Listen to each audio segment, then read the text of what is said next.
the entire house of Israel are commanded regarding the sanctification of God's great name, as Leviticus 22:32 states, "And I shall be sanctified amidst the children of Israel."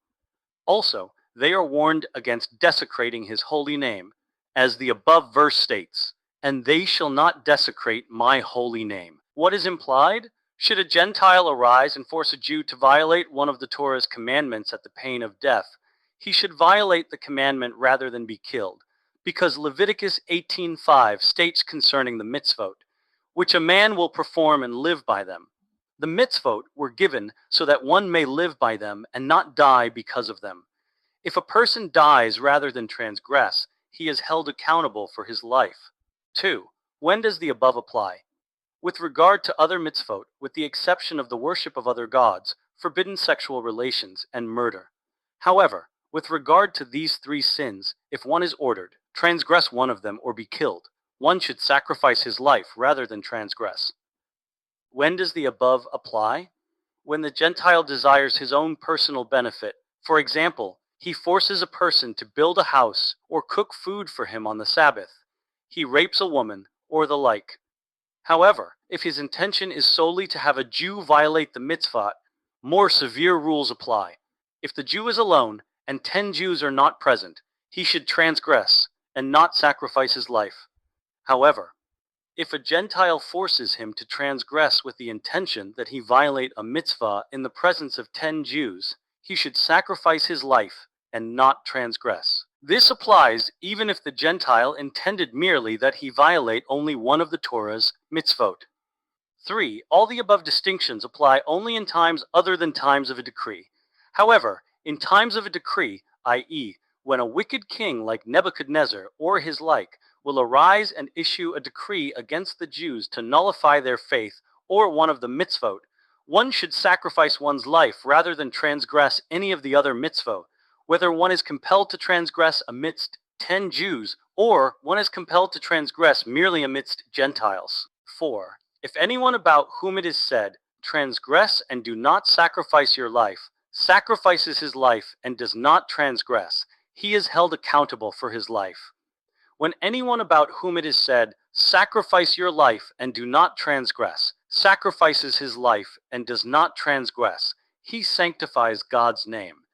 If he does so in the presence of 10 Jews, he sanctifies God's name in public, like Daniel, Chananiah, Mishael, Azariah, and Rabbi Akiva and his colleagues. These are those slain by the wicked kingdom, above whom there is no higher level. Concerning them, Psalms 44:23 states, "For your sake we have been slain all day, we are viewed as sheep for the slaughter." And Psalms 55 states, "Gather unto me, my pious ones, those who have made a covenant with me by slaughter."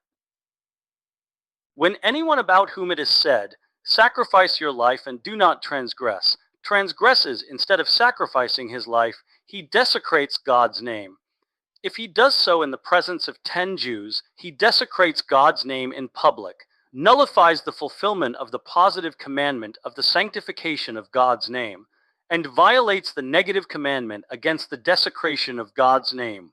Nevertheless, since he was forced to transgress, he is not liable for lashes, and needless to say, is not executed by the court, even if he was forced to slay a person. The punishments of lashes and execution are administered only to one who transgresses voluntarily, when the transgression is observed by witnesses, and when a warning was given, as Leviticus 20 verse 5 states concerning one who gives his children to the worship of Molech. "I will turn my face against that person." The oral tradition teaches that we can infer that person, and not one who is forced to transgress, who transgresses inadvertently, or who transgresses because of an error. If, concerning the worship of false gods, which is the most serious of sins, a person who is forced to worship is not liable for karet, nor, needless to say, execution by a court, how much more so does this principle apply regarding the other mitzvot of the Torah? Similarly, regarding forbidden sexual relations, Deuteronomy 22:26 states, "Do not do anything to the maiden, one who could, However, escape and flee from under the power of a wicked king and fails to do so is like a dog who returns to lick his vomit. He is considered as one who worships false gods willingly. He will be prevented from reaching the world to come and will descend to the lowest levels of Gehinnom. If Gentiles tell a group of women, "Give us one of you to defile, if not, we will defile all of you," they should allow themselves all to be defiled rather than give over a single Jewish soul to the Gentiles. Similarly, if Gentiles told a group of Jews, "Give us one of you to kill, if not, we will kill all of you," they should allow themselves all to be killed rather than give over a single soul to the Gentiles. However, if the Gentiles single out a specific individual and say, "Give us so and so, or we will kill all of you," different rules apply. If the person is obligated to die like Sheva ben Bikri, they may give him over to them. Initially, however, this instruction is not conveyed to them. If he is not obligated to die, they should allow themselves all to be killed rather than give over a single soul to the Gentiles. 6.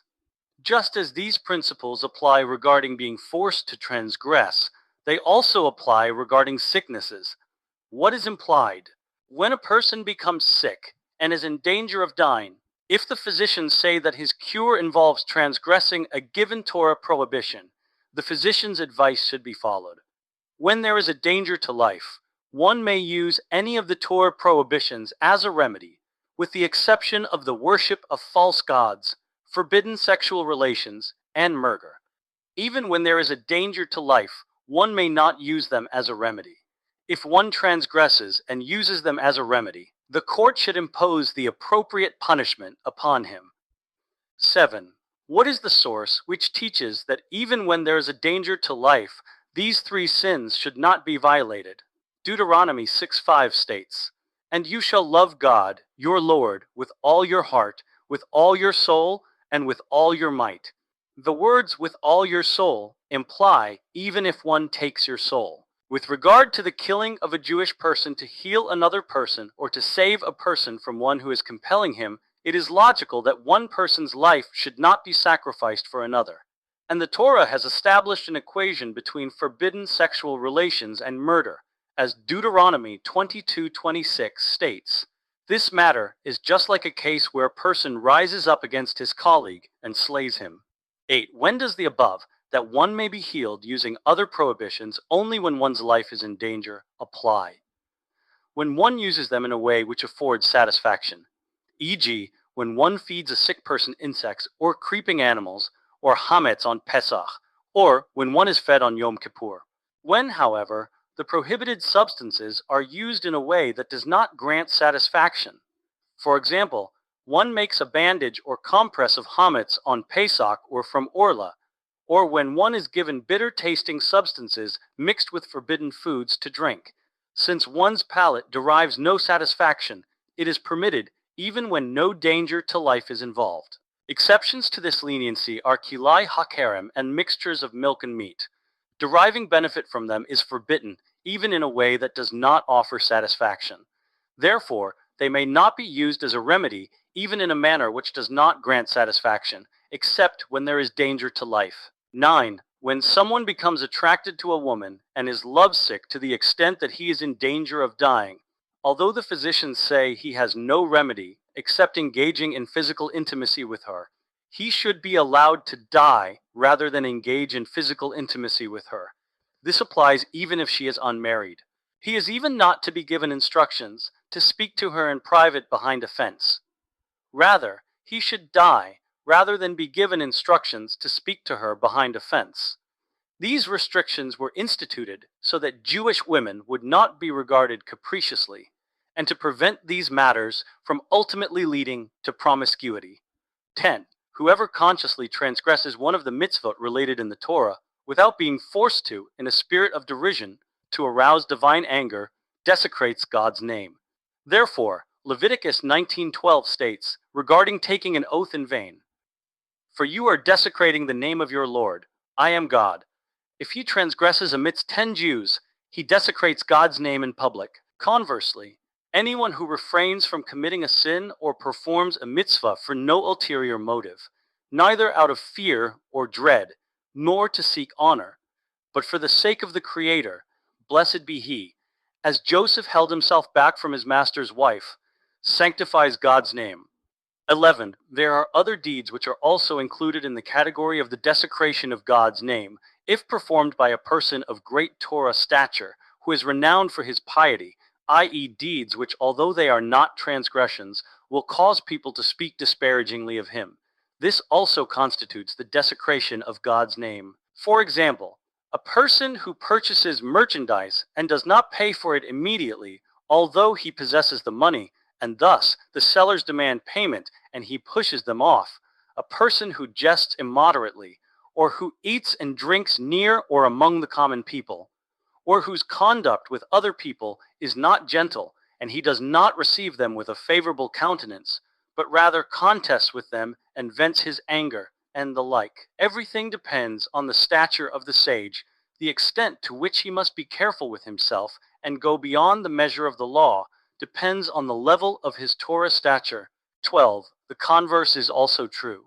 When a sage is stringent with himself, speaks pleasantly with others, his social conduct is attractive to others. He receives them pleasantly. He is humbled by them and does not humble them in return. He honors them, even though they act disrespectfully to him.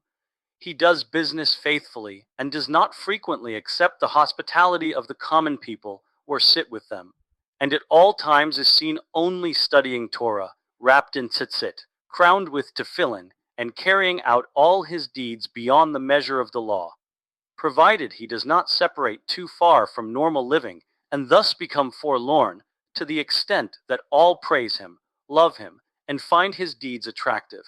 Such a person sanctifies God's name. The verse Isaiah 49:3, "And he said to me, Israel, you are my servant, in whom I will be glorified," refers to him. Please share this video to spread the goodness and be well. I bless you.